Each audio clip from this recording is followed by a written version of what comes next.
সবাই হাই করে দাও, হাই। ওরে বাবা রে, খুব সুন্দর। এবার একটা জিনিস সবাইকে দেখাবো। সকাল থেকে উঠে আমি সবকিছু করি, আমার মেয়ের খাওয়ানো, স্নান করানো, জামা কাপড় চেঞ্জ করানো, সবকিছু। ওর বাবা কিন্তু বাড়িতে থাকে না, ঠিক আছে?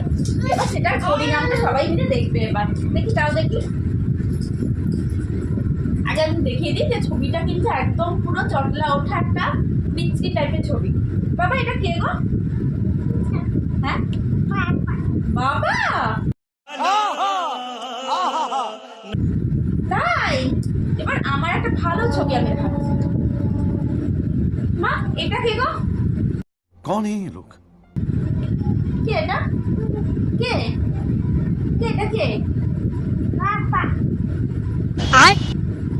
এই ছবিটা দেখে চিনতে পারছি না যেটা মা, যেটা আমি সারাক্ষণ ওর সাথে থাকছি। আর এই চটলা ওটা ছবিটা দেখে চিনতে পারছি যে ওর পাপা। তাহলে আপনারাই